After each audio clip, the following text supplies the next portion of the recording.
Constitution को बचाने की लड़ाई है, वन मैन वन वोट की लड़ाई है। इसीलिए हमें साफ प्योर वोटर लिस्ट चाहिए। স্বচ্ছ ভোটার তালিকা চাই, ওয়ান ম্যান ওয়ান ভোট, এটা চাই। দাবিকার লোকসভার বিরোধী দলনেতা কংগ্রেস নেতা রাহুল গান্ধী। আরে আমার তো সেটাই দাবি, আরে প্রত্যেক ভারতবাসীর তো একটাই দাবি, স্বচ্ছ ভোটার তালিকা চাই, ওয়ান ম্যান ওয়ান ভোট, যাতে একটা মানুষ একটা জায়গাতে একবারই ভোট দিতে পারে। সেটাই গোটা ভারতবর্ষের মানুষ চায়, সেটাই নির্বাচন কমিশন চায়, সেটাই সমস্ত রাজনৈতিক দল চায়, এমনটাই বলছেন রাহুল গান্ধী। তাহলে আন্দোলন কিসের? স্বচ্ছ ভোটার তালিকা কারা পাবলিশ করবে? নির্বাচন কমিশন। স্বচ্ছ ভোটার তালিকা পাবলিশ করতে গেলে কি করতে হবে? ভোটার তালিকা থেকে ভুয়ো ভোটার, মৃত ভোটার, ভারতের নাগরিক নয় এমন ভোটারদের বাদ দিতে হবে। সেটাই হচ্ছে। বিহারে কি হয়েছে? 66 লাখ মানুষের নাম বাদ গেছে। তাদের মধ্যে আমি বারবার আপনাদের বলেছি, লোকের শুনে শুনে মুখস্থ হয়ে গেছে, 66 লাখের মধ্যে 24 লাখ মৃত ভোটার। তাদের নিয়ে কারোর কোনো দাবি দেওয়া নেই।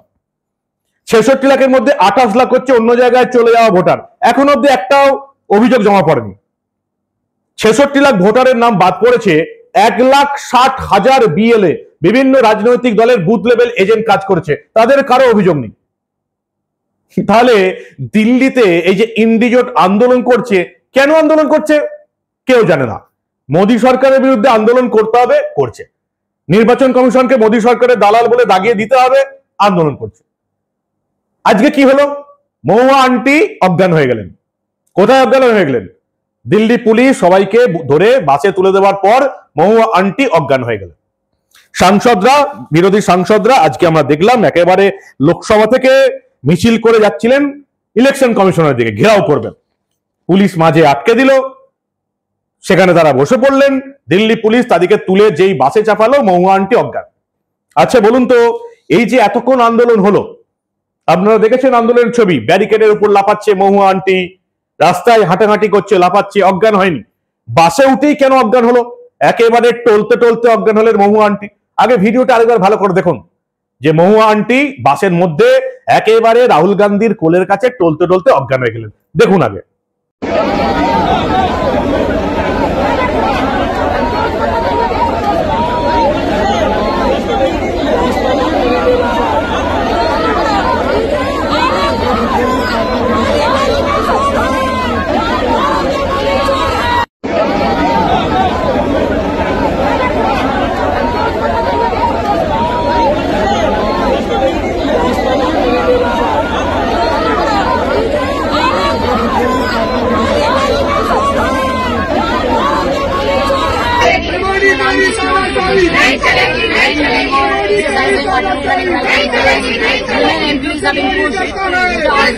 মহুয়া আন্টি অজ্ঞান হয়ে যাচ্ছেন। কেন বাসের মধ্যে অজ্ঞান হলেন?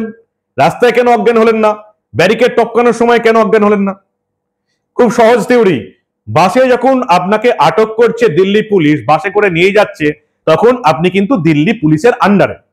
অর্থাৎ মহুয়া আন্টি রাহুল গান্ধীর কোলে ঢলে পড়ে অজ্ঞান হয়ে ভান করে এটা প্রমাণ করার চেষ্টা করলেন, দোষ কিন্তু দিল্লি পুলিশের। বাসের মধ্যে যদি মহুয়া আন্টি অজ্ঞান হয়ে যান, দোষ দিল্লি পুলিশের। রাস্তায় যদি অজ্ঞান হয়ে যান, দিল্লি পুলিশের দোষ ছিল না। রাহুল গান্ধী বলছেন, আমার মুখ থেকে কি শুনবেন? আগে রাহুল গান্ধী কি বলছেন ভালো করে শুনে নিন। দেশের প্রধান বিরোধী দলের দলনেতা, লোকসভার বিরোধী দলের দলনেতা, কংগ্রেস নেতা, দেশের কংগ্রেসের তরফ থেকে ভাবি প্রধানমন্ত্রী মুখ বহু বছর ধরে হয়ে আছেন। রাহুল গান্ধী ঠিক কি বলছেন, কি চান তিনি ভোটার তালিকা নিয়ে, ভালো করে শুনুন। वो एक्चुअली बात नहीं कर सकते, रियलिटी ये है, क्योंकि सच्चाई देश के सामने है। और ये जो लड़ाई है ये राजनीतिक नहीं है, ये कॉन्स्टिट्यूशन की लड़ाई है, कॉन्स्टिट्यूशन को बचाने की लड़ाई है, वन मैन वन वोट की लड़ाई है। इसीलिए हमें साफ प्योर वोटर लिस्ट चाहिए। রাহুল গান্ধী বলছেন ভোটার তালিকা সংশোধন চাই, ওয়ান ম্যান ওয়ান ভোট, একটা মানুষ জাতি এক জায়গায় ভোট দিতে পারে। আরে এটাই তো নির্বাচন কমিশন চায়, এটা গোটা ভারতবর্ষের মানুষ চায়, যাতে একটা মানুষ এক জায়গাতেই ভোট দিতে পারে। তৃণমূল কেন আন্দোলন করছে? ভোটার তালিকা সংশোধন যদি চায় ইন্ডি জোট, তাহলে তৃণমূল কেন এখানে আন্দোলন করছে? ভোটার তালিকা সংশোধনী তো হচ্ছে, ভোটার তালিকা থেকে মৃত ভোটার বাদ যাবে, ভুয়ো ভোটার বাদ যাবে, ভারতের নাগরিক নয় যারা তারা বাদ যাবে, তাহলে তৃণমূলের আন্দোলন কিসের জন্য? বাংলার মানুষকে, গোটা ভারতবর্ষের মানুষকে আর কি মূর্খ বানানো যাবে? ভোটার তালিকা সংশোধনের নাম শুনেই তৃণমূল আন্দোলনে নেমে পড়েছে। ভোটার তালিকা সংশোধন করা যাবে না, মৃত ভোটারদের বাদ দেওয়া যাবে না, ভুয়ো ভোটারদের বাদ দেওয়া যাবে না, একের বেশি অন্য জায়গায় যাদের ভোটার তালিকায় নাম আছে তাদের নাম বাদ দেওয়া যাবে না, ভারতের নাগরিক যারা নন, রোহিঙ্গা মুসলিম, বাংলাদেশি মুসলিম, তাদের নাম বাদ দেওয়া যাবে না। মমতা বন্দ্যোপাধ্যায়, অভিষেক বন্দ্যোপাধ্যায় আন্দোলন শুরু করেছেন। আজকে আমরা দেখলাম এই আন্দোলন চলাকালীন বাসের মধ্যে পুলিশ যখন তাদেরকে আটক করে তুলে দিল, অজ্ঞান হয়ে পড়লেন মহুয়া মৈত্র এবং আরামবাগের তৃণমূল সাংসদ মিতালি বাগ। এবং মিতালি বাগকে আমরা দেখলাম একেবারে রাহুল গান্ধী নিজের গাড়িতে নাকি তুলে নিলেন, স্বচ্ছ ভোটার তালিকা প্রকাশের দাবি করেছেন।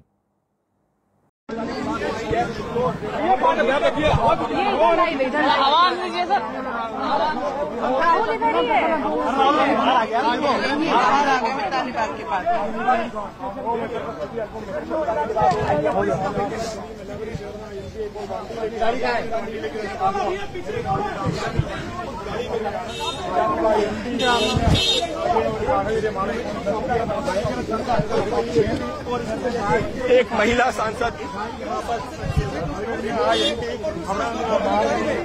आकर यहाँ से रवाना करते हुए राहुल गांधी को तस्वीरों में आप देख सकते हैं। दो सांसद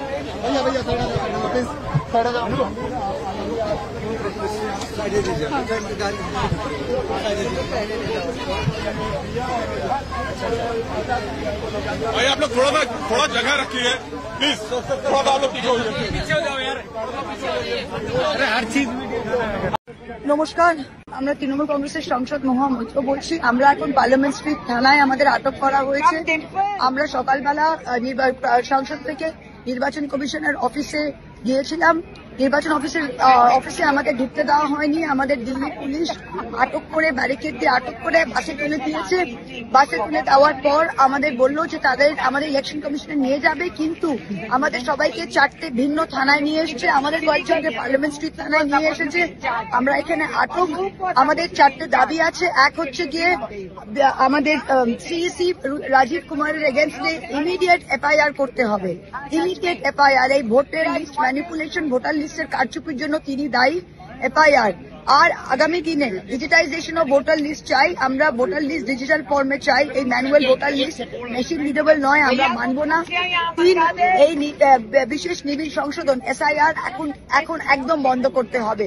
এরকম ভাবে বুলডেজ করে, ভয় দেখিয়ে অপোজিশন রাজ্যে আপনারা 65 লাখ 10 লাখ লোককে এরকম ভাবে বাদ দেবেন, এটা আমরা কোনোভাবেই অ্যাকসেপ্ট করবো না।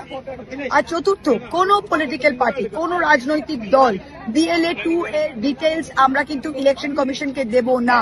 কারণ ইলেকশন কমিশনকে দেওয়া মানে আমাদের BLA 2 ডিটেলস গুলো বিজেপির হাতে যাবে। এই 4টে জিনিসের দাবিতে আমরা तो 3 इडियट्स এর মতন মাস্টারমশাইয়ের মতন বলতে হয়, আরে कहना क्या चाहते हो? ভোটার তালিকা সংশোধন তো আমরাও চাই। ভোটার তালিকা সংশোধন কারা করবে? BLO, booth level officer. যে রাজ্যে সরকার ক্ষমতায় আছে সেই রাজ্যের সরকারি কর্মচারীরাই তো BLOর কাজ করবে। মমতা বন্দ্যোপাধ্যায় রাজ্যে ভোটার তালিকা সংশোধনের কাজ কারা করবে? BLO, booth level officer. তারা কারা? মমতা বন্দ্যোপাধ্যায় সরকারের কর্মচারী। প্রাথমিক শিক্ষক বা অন্য স্কুলের শিক্ষক বা অন্য সরকারি কর্মচারী, গ্রুপ সি স্টাফ, তারা ভোটার তালিকা সংশোধনের কাজ করবে। শুধু তাই নয়, তারা যাতে নিজেদের কাজটা ভালো করে করতে পারে তার জন্য নির্বাচন কমিশন সমস্ত রাজনৈতিক দল, Trinamool, BJP, CPM, Congress, SUCI, ISF, যে কোনো দলের নাম আপনারা জানেন, সমস্ত রাজনৈতিক দলের BLA থাকবে, বুথ লেভেল এজেন্টরা থাকবে BLOদের সঙ্গে, বুথ লেভেল অফিসারদের সঙ্গে। তারা ভোটার তালিকা নিয়ে ঘুরবেন, তারা ভোটার তালিকা সংশোধনে সাহায্য করবেন।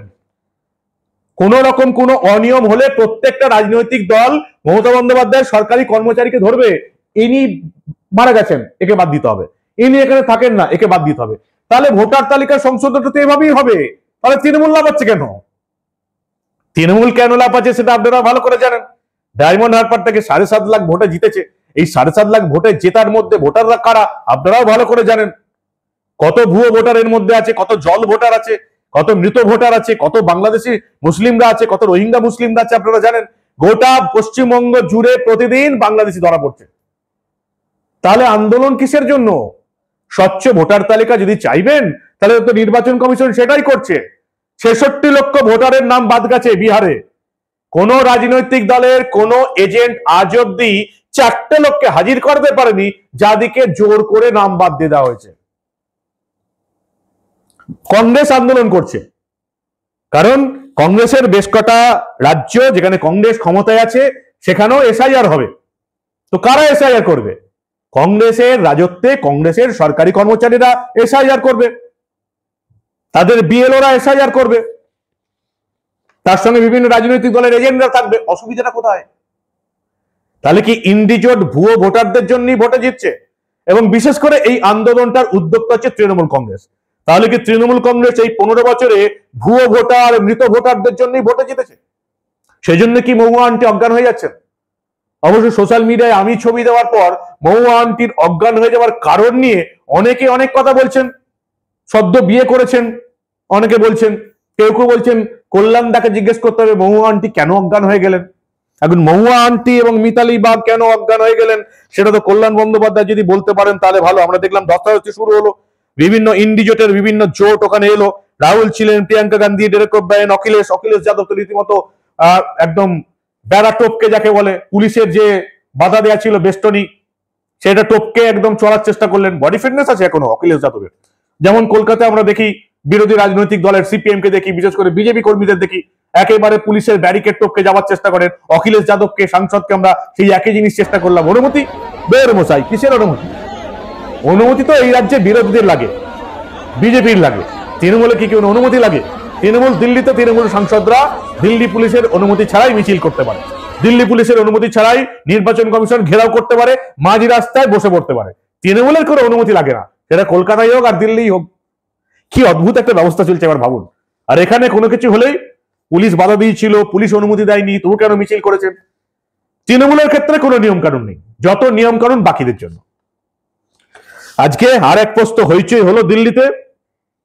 নির্বাচন কমিশন পরিষ্কার বলে দিয়েছে এসআইআর হবে, সমস্ত রাজ্যে এসআইআর হবে, স্পেশাল ইন্টেনসিভ রিভিশন হবে, ভোটার তালিকা স্বচ্ছ হবে, সেখান থেকে মৃত ভোটার, ভুয়ো ভোটার, অন্য জায়গায় চলে যাওয়া ভোটার, 4-5 জায়গায় নাম তুলে রাখা ভোটার, ভারতের নাগরিক নয় এমন ভোটারদের নাম বাদ যাবে, কেউ আটকাতে পারবে না। সুপ্রিম কোর্টকে পরিষ্কার জানিয়ে দিয়েছে নির্বাচন কমিশন যেটা আমাদের অধিকারের মধ্যে পড়ে। আমরা ভারতীয় নাগরিকদেরই ভারতের ভোটার তালিকায় রাখবো, আর কাউকে রাখতে দেব না, যার জন্য একেবারে পিসি ভাইপোর ঘুম উধাও হয়ে গেছে। এই রাজ্যে এসআইআর হবে, বিরোধী রাজনৈতিক দলগুলোকে ভূমিকা নিতে হবে যাতে ভোটার তালিকা স্বচ্ছ হয়। 1 কোটি মৃত ভোটার বাদ যাবে, যে মৃত ভোটারগুলোর ভোটার কার্ড, আধার কার্ড এখন তৃণমূলের কাছে জমা আছে, যেগুলোকে ছাপ্পা ভোট দিয়ে তৃণমূল কংগ্রেস এতদিন জিতে আসছে। রাজ্য জুড়ে তৃণমূল কংগ্রেসের বিরুদ্ধে বিক্ষোভ, রাজ্য জুড়ে মানুষের ক্ষোভ মমতা বন্দ্যোপাধ্যায় সরকারের বিরুদ্ধে, দলটার বিরুদ্ধে। তারপরে মমতা বন্দ্যোপাধ্যায় কি করে জিতছে তার প্রধান কারণ হচ্ছে এই ভুয়ো ভোট, মৃত ভোটার, বাংলাদেশি অনুপ্রবেশকারী। এদেরকে সাফাই করতে হবে। 3টে বেজে গেছে, এই প্রতিবেদন যখন করছি প্রায় 4:30 বাজছে। নির্বাচন কমিশন এবার অ্যাকশন নেবে মমতা বন্দ্যোপাধ্যায় সরকারের মুখ্য সচিবের বিরুদ্ধে। কেন? বারবার বলা সত্ত্বেও, নির্বাচন কমিশনের বলা সত্ত্বেও মুখ্য সচিব 4 জন সরকারি কর্মীর বিরুদ্ধে কেন ব্যবস্থা নেননি? এবার অ্যাকশন নেওয়া হবে। কি অ্যাকশন নেওয়া হবে আশা করছি আজকে রাতের মধ্যেই সেই খুশখবরটা আমি আপনাদের বলতে পারবো। আপাতত দিল্লিতে আন্দোলন চলছে। মহুয়া আন্টি অজ্ঞান হয়ে গেলেন, কেন অজ্ঞান হয়ে গেলেন আপনারা বলতে পারবেন। মিতালি বাগ অজ্ঞান হয়ে গেলেন এবং রাহুল গান্ধী বলছেন স্বচ্ছ ভোটার তালিকা চাই, যেটা নির্বাচন কমিশন বলছে স্বচ্ছ ভোটার তালিকা চাই। তাহলে কিসের আন্দোলন আমার মগজে ঢুকলো না। কি বলেন আপনারা? সবাই বলছে স্বচ্ছ ভোটার তালিকা চাই, আর নির্বাচন কমিশন সেই চেষ্টা করছে, আর তার জন্য নির্বাচন কমিশনের বিরুদ্ধে বিক্ষোভ। আপনাদের মূল্যবান এবং গুরুত্বপূর্ণ মতামত জানান দা নিউজ বাংলার কমেন্ট সেকশনে। দেখতে থাকুন দা নিউজ বাংলা। আমরা আবার দেশে ঘটে যাওয়া এই ধরনের ঘটনা চেপে রাখতে দেব না।